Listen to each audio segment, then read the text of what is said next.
Selanjutnya kami persilakan kepada pasangan calon nomor urut 2 untuk kembali ke tempat, duduk kembali. Kemudian kami persilakan kepada pasangan calon nomor urut 1 karena dalam sesi ini akan ada interaksi antara pasangan calon nomor urut 1 dan nomor urut 4.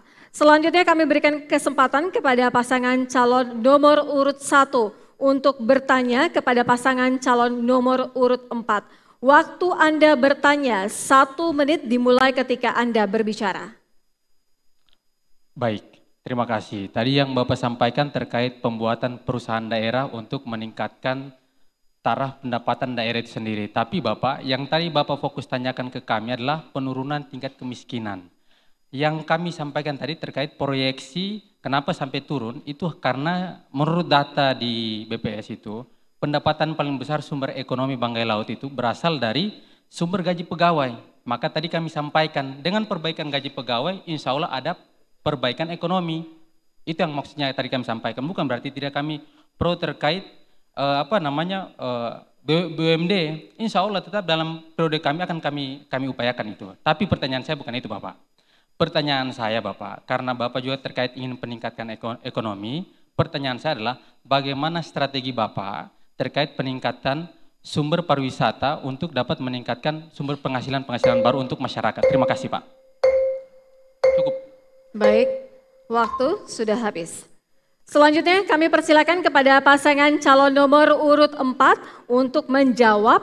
Waktu menjawab 2 menit dimulai ketika Bapak berbicara. Memang pariwisata di Banggai Laut kita punya alam itu indah ya kan. Snorkeling itu bila untuk menyelam laut itu sangat bagus ya di Banggai Laut itu. Tapi sekarang pemanfaatannya itu belum maksimal. Jadi memang kalau seandainya pariwisata itu untuk meningkatkan supaya banyak orang yang dapat duit di situ, kita harus mesti menarik investor ya kan. Menarik investor dengan cara mereka bagaimana investor itu bisa mengembangkan daerah kita. Terutama adalah jaminan modal mereka. Jaminan modal mereka tidak bisa hilang, investasi di situ dan benar dikembangkan. Kemudian bila kami terpilih nanti, saya ulangi lagi bahwa memang dari segi sarana dan prasarana, infrastruktur, masalah tempat-tempat di mana berenangnya, di mana kita berwisata itu belum ada. Di sana di waktu pengalaman saya di Maluku sana, di Bokori sana itu memang sangat besar. Setiap hari itu banyak yang datang karena mereka itu sudah bangun rumah-rumah di pinggir pantai di mana teluk itu. Jadi mereka itu tertarik dengan sarana fasilitas yang cukup dan memadai.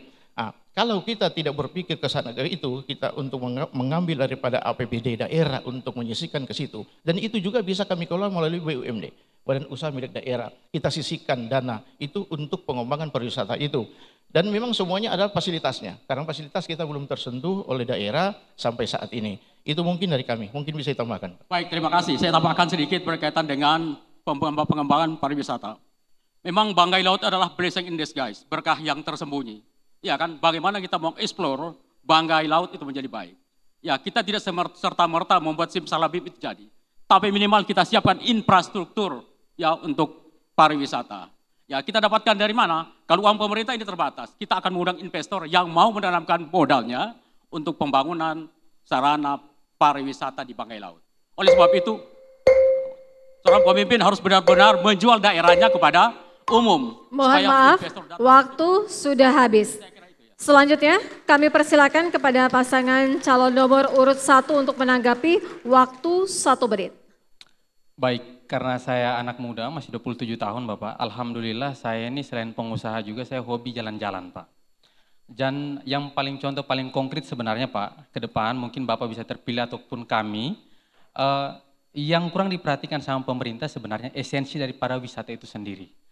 Contoh Pak, ada kabupaten dekat kami, itu Bangkep, ya Bangkep di sana ada wisata populer sekarang, itu wisata Danau Paisupok.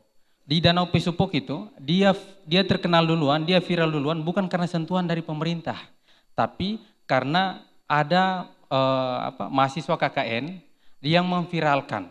Artinya apa? Bahwa sebenarnya untuk memajukan suatu pariwisata menurut kami Pak, salah satu infrastruktur dasar jaringan terutama saat ini supaya apa? Gampang memviralkan daerah-daerah titik-titik spot tertentu. Karena kami yakin kalau dia punya sudah viral, insya Allah ke depan akses transportasi harus kami perbaiki. Itu mungkin yang bisa saya sampaikan karena waktu terbatas. Terima kasih. Baik, waktu habis.